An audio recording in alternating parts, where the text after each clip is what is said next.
Welcome back to Sissy Maya. Make sure to subscribe to our channel to never miss an update.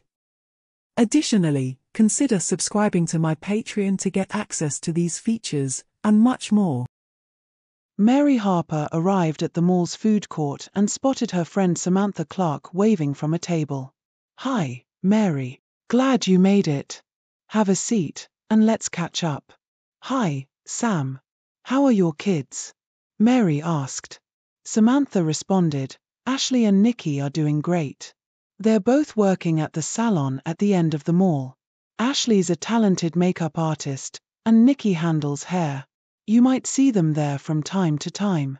Erik, our son, is such a sweet boy. He's really good with his sisters. Last time we spoke, you mentioned Larry and Karl were giving you trouble. I know Katie's your pride and joy." Mary sighed. "Since my husband left, the boys have been a handful, never helping out and generally causing problems. They haven't had haircuts in months either." Samantha recalled their previous behavior and suggested she might have a solution. Just then, she pointed out, "Here come my daughters." Mary recognized Ashley and Nikki but didn't know the third girl. All three wore stylish outfits with polished hairstyles and subtle makeup, carrying Victoria's Secret bags. "Hi, Mrs. Harper," said the unfamiliar girl.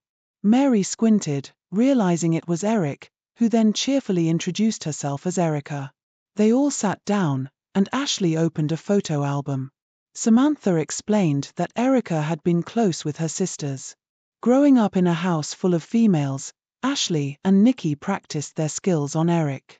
Initially unsure, Samantha eventually accepted Erica, who now enjoyed hand-me-downs and new clothes.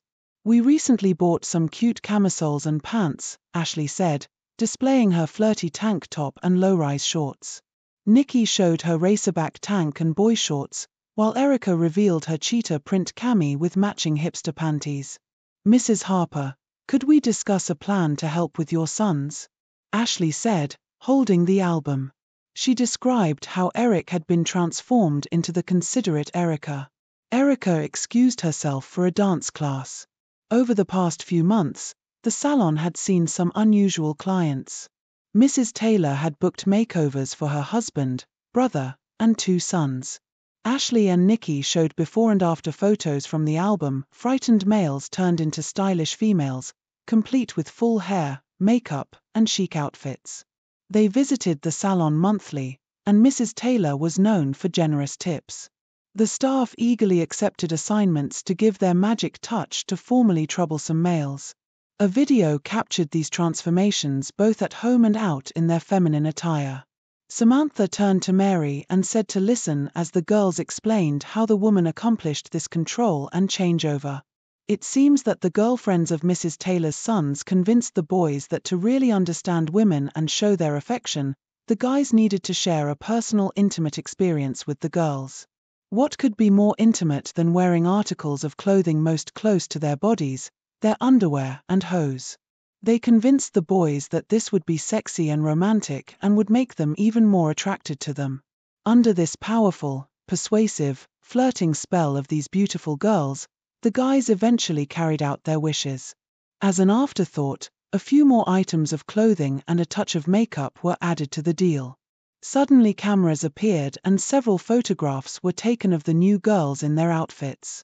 The girlfriends said these were only for their own enjoyment and to mark this special moment, but it was implied that it might be embarrassing if someone saw these photos and didn't understand what was going on. If they didn't continue to follow their directions and control, imagine what might happen if these girly pictures were seen by their friends.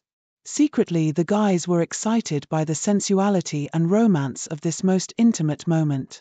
The boy's mother, Mrs. Taylor, soon became aware of these actions and was so pleased with the attitude adjustments of her new daughters that she had to try it on her husband and her brother. With such powerful female forces behind it, they soon also fell under this nylon and lycra spell. Word was spread along the female network, and it wasn't long before Amanda and Megan, the girlfriends of the Harper brothers, and the boy's sister Katie, were soon planning to initiate 2 members into the club. To a girl, there is something mysterious about an unexpected glimpse of lace, nylon, or satin. The possibility of an outline of girly straps under a top or the hint of visible panty lines on the bottom of a guy makes one quite curious. An accidental brush against the pant leg or a touch on the side that results in a sensuous glide of materials is quite a surprising turn-on for a girl.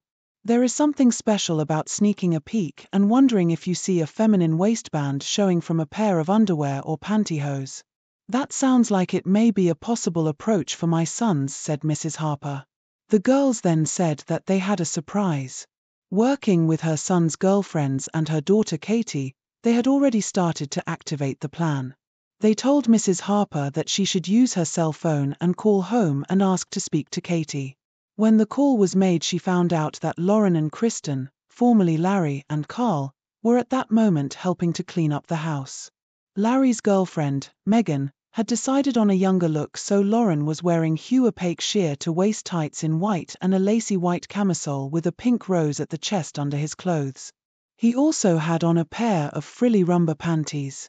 Karl's girlfriend, Amanda, had decided on an older image, so Kristen was now wearing hand silk reflections sheer toe opaque tights in ebony over cotton undies and a size 36B teen form contour bra that was designed to create a smooth line under fashions and was lightly lined with polyester fiber fill to add shape and support under his clothes. Lauren's hair was arranged in two short pigtails tied with pink ribbons, and Kristen had a short French braid.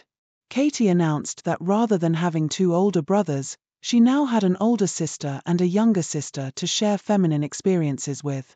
The Clark girls had arranged for the salon to be available for a private makeover session today, where Amanda, Megan, Katie, Lauren, and Kristen would all receive makeovers. After 30 minutes, the two moms waiting outside the salon saw the group of 5 approaching. The boys wore their usual outer clothing, but everyone knew about the delicate garments they wore underneath as they entered. The plan was for Amanda, Megan, and Katie to get their makeovers while Mrs. Harper observed the transformation of her sons into daughters. Ashley and Nikki would handle most of the styling, with additional help from other salon staff. 2 salon girls were assigned to document the event with video and photos. Let's get you out of those boys' clothes and into these short robes and sandals for your makeovers. You should take off your tights for now, Ashley instructed. They went to the changing area, followed the directions, and emerged looking sheepish. Before we start, let's see how you look in your new outfits, Nikki said. They hesitantly opened their robes, revealing their journey towards a significant change. Mrs. Harper noted, "It looks like I now have 3 lovely daughters, 1 full-time and 2 part-time. The blush on your faces might mean you won't need much more when we do your makeup." An appointment was scheduled for a waxing session next week, and they were told they'd look adorable in leotards after joining the aerobics class at the health club across from the mall. The plan was to wash and style their hair, clean and moisturize their faces, apply makeup while explaining each step, and finally dress them in their new outfits. At the hair stations, Nikki directed her team to shampoo with Herbal Essence's natural volume texturizing shampoo, which added thickness. A Vida conditioner in rosemary mint was applied, left for 5 minutes, and then rinsed out. Their hair was diffused dry, and they were given fashion magazines to read while waiting. Megan had chosen a youthful look for Larry, now Lauren, requesting pigtails for a cute, bouncy style. The hair was divided into 2 sections on top of the head, braided, and adorned with pink ribbons.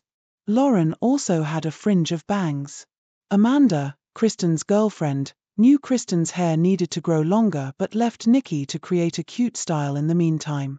Nikki trimmed and angled the sides to frame the face, created layers with pin curls, and styled the hair into a pretty updo with volumizing spray and jeweled barrette. "Next time, we might try perms and some color highlights," said Nikki's assistant, Rachel. The nail technicians took over next. Painting your nails, both fingers and toes, is something you'll eventually learn to do for fun. "Today, we'll do it for you, but soon you'll be applying polish on your own," said Keely, the top nail stylist.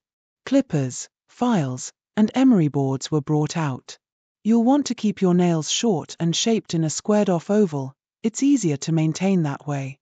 Kristen, since you're older, you might want to try extensions next time. 2 technicians worked on their hands and 2 on their feet. A base coat was applied, followed by 2 layers of color, and finished with a clear top coat. CoverGirl's nails licks were used. Lauren received Pink Wink and Kristen had Mauvelicious. Before we start with the makeup, let's talk about the importance of cleansing and moisturizing to keep your skin smooth, said Ashley, the makeup artist. L'Oreal products were used for this. They were vitamin-enriched and dermatologist-tested. Hydra Fresh foaming gel was gently massaged onto wet skin, lathered, and rinsed with warm water for a deep clean without drying. Hydra Fresh toner was applied to minimize pores and remove dead skin. Finally, Hydra Fresh moisturizer was massaged into the major areas of the face until absorbed, cooling and softening the skin. Ashley also recommended clean and clear products and advised using the Bayer self-heating mask treatment twice a week. The 2 new girls were then guided to the makeup area. Pink headbands were placed on their heads to keep their hair back. Before we apply makeup, let's focus on a feature often overlooked, your eyebrows, said Ashley. For Lauren, whose brows were less defined, Ashley used an eyebrow brush and comb to brush the hairs up and trimmed above the brow line with small clippers. Kristen's brows, for a more mature look, were combed and tweezed to create an arch with a tapered curve. A clear gel was applied to both girls' brows when finished. It was now time for their first makeup lesson. The salon experts gave an overview of why makeup is used and the purposes of different types. Ashley and Nikki welcomed them to the glamorous, sometimes complicated world of femininity, emphasizing that while inner beauty is most important, makeup is used to enhance one's look. You'll enjoy experimenting with colors and shades to create various looks. For your face, you'll likely need concealer, foundation, and powder to achieve a flawless appearance. It's crucial to match the color as closely as possible to your skin tone. Concealer, available in liquid or stick form, is used to address dark spots or blemishes. Since your skin is clear, we won't need concealer today. Foundation evens out your skin tone and comes in liquid, cream, or powder form. Choose oil-free for oily skin or water-based for combination skin. Powder sets the foundation and helps maintain a fresh look throughout the day. It's typically found in portable compacts or loose form. Pressed powder is more convenient and lasts longer, but in a pinch, baby powder can be used as an alternative. Next, we dive into one of the most enjoyable aspects of makeup, eye makeup. The 3 main types are eyeshadow, mascara, and eyeliner. With just a sweep of a sponge-tipped applicator or a small brush, you can transform from the sweet girl next door to a sophisticated career woman. Eyeshadow is applied to the entire lid, the crease, and sometimes the area between the lid and eyebrow. It comes in various colors and forms, including pencil, powder, or liquid. Mascara enhances your eyelashes, with black being the most common color, though other shades can make bold statements. It's available in tubes with either straight or curved wands. You might want to try both to see which you prefer. Waterproof mascara is ideal for longer wear. Eyeliner accentuates the size and shape of your eyes and comes in pencil, powder, or liquid. It's typically applied to the top lid, but lining both the top and bottom can create a dramatic effect. Since Lauren's look is more youthful, we won't be using eyeliner for her. For lip makeup, the basics are lipstick and lip liner. They should complement each other. Lipsticks can be matte or creamy and come in tubes or compacts. Glossy lipstick is applied from pots or tubes with a wand. Lip liner defines the perimeter of your lips, helping lipstick stay in place and preventing it from bleeding. It usually comes in pencil form, and lipstick adheres better to the liner. Blush should be applied after all other makeup. It's the finishing touch and should harmonize with the rest of your look. Choose a blush color similar to the natural flush of your cheeks after exercise. Darker colors can look artificial. Blush is available in powder and gel cream forms. Powder is easier for beginners, as it's simpler to apply without streaking. Gel gives a fresh, dewy look and can include a touch of glitter for a unique effect. Just be careful not to overdo it. Now, let's begin. Lauren, for a younger look, will aim for a soft, innocent, and feminine appearance. Although your makeup will be subtle, we'll experiment a bit for this special occasion. Kristen, you'll receive a glamorous treatment. We'll start with an eyelash curler to enhance the length and curl of your lashes. For foundation, Lauren will use CoverGirl Clean Makeup in Soft Honey and CoverGirl Pressed Powder in Buff Beige. Kristen will use Maybelline's Everfresh Foundation in Natural Beige and Pressed Powder in Natural Beige. The technique involves dipping a cotton swab into the foundation and applying thin lines across the forehead, down the nose, across the cheeks in a zigzag pattern, and across the chin, with a dab on the eyelids. Using a sponge, blend the foundation towards the hairline and into the skin, including the jawline and neck to avoid a mask effect. After applying foundation, powder is used to set it. The girls will have small compacts for touch-ups and shine emergencies. For eyeshadow, darker shades are applied to the crease, while lighter shades highlight the lid and brow bone. Kristen will use CoverGirl 3 Kit Shadows in Shimmery Sands, and Lauren will use J.Icing Duos. For Lauren, High Fiber Mascara in Basic Black by J&E was chosen, while Kristen's lashes were enhanced with Maybelline's Great Lash in Blackest Black. To achieve longer lashes, they focused on upward strokes and twirled the wand for added volume. A light coat was also applied to the lower lashes, with careful attention to avoid smudges. Eyeliner was applied as a thin line along the base of the eyelids, starting from the inner corner and working outward. Kristen's eyes were highlighted with Revlon Colorstay liquid eyeliner in black. Lauren's lips were lined and glossed with J.Entity's Clearly Pink Glossy Gloss.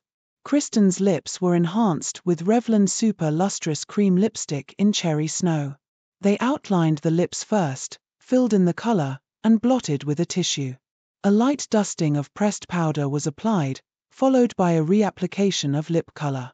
For Lauren's cheeks, J.Enty Blushing Cheeks in Blushing Blossom was lightly swept over the apples of her cheeks for a subtle glow. Glimmer Lights powder in Barely Blushing was also applied to her cheeks and a touch on her eyelids. Kristen's cheeks were brushed with CoverGirl Cheekers in Brick Rose and blended with a sponge. To complete the look, both were spritzed with enchanting scents, Barbie Princess for girls on Lauren and Tommy Girl on Kristen. It's time to get dressed. Remove the headbands and head to the changing room. Your outfits have been planned for weeks and are hanging in the room. Put your tights back on and get changed. Help each other if needed. When you're finished, announce yourselves and we'll be waiting for you, said Amanda. In the changing room, they removed their robes and put their tights back on. Lauren found a frilly full petticoat and a feminine pink taffeta party dress, knee-length with a sash, sleeves, and pink embroidered lace. Matching lacy socks, shiny black Mary Janes, and a hair ribbon completed the outfit. For Kristen, there was a short-sleeved lavender stretch shirt and a white sateen skirt with side slits, both from the Gap. Black clunky shoes with straps and 2 purses filled with makeup and other girly items were included. Both felt a mix of confusion and apprehension but decided to proceed. After about 20 minutes, they announced they were ready. Their girlfriends, Amanda and Megan, responded, "You need to do that again. This time, use your girl voices and announce your new names. Tell us how happy you are that we're revealing your secret inner selves." A few moments later, the new girls called out in sweet, angelic voices, "This is Lauren and Kristen. We would like to thank you for transforming us and we hope you'll continue to teach us. We love our frilly clothes and precious makeup. Can we come out now?" In the room were Mrs. Harper, her daughter Katie, girlfriends Amanda and Megan, and the entire salon staff. As Lauren and Kristen emerged, a collective sigh and applause filled the air. The girls joined their female companions for a warm group hug. Everyone present had undergone a makeover, creating a space brimming with beauty, but it was clear that Lauren and Kristen were the standout stars. While the makeovers were underway, Mrs. Harper and Katie had been shopping. "We brought you a few things for the next day or so. Please pack them into these overnight bags," Mrs. Harper said. On the counter were 2 packs of Hans Girls sporty briefs in assorted patterns and colors, and 2 teen form T-back sports bras made from 90% cotton and 10% lycra. For Lauren, there was a pink rib cami top, a pair of jersey knit shorts with a silver glitter princess graphic, and a pair of flip-flops. Kristen received an aqua baby tee with a glittery girls rule graphic, basic black capris, cotton socks, and cheerleader-style sneakers. Also on the table were 2 best friend necklaces and a few girly rings. Additionally, there were 2 satin 2-piece sleepwear sets from Joe Boxer, one adorned with Hello Kitty and the other featuring Tweety Bird. After we take you out to dinner, we have a surprise, Mrs. Harper continued. Amanda and Megan have arranged a slumber party in your honor at Megan's house. Many of the girls from school have been invited to see your new looks. There will be makeup games, hair and fashion demonstrations, and some rounds of truth or dare. Katie and 2 of her cheerleader friends will also be there. Welcome to the girl army, Katie added. By the way, don't get too attached to your current roles. Your girlfriends plan on switching you back and forth between ages. I hope I can remember who's my older and younger sister. Also, we'll need to do some major shopping to update your wardrobes. The new girls stared in awe, their minds overwhelmed with the whirlwind of femininity they had experienced in just one day. The salon door opened, and 3 of Katie's cheerleading teammates bounced in, all smiles, carrying 2 complete sets of cheerleader uniforms. What's next?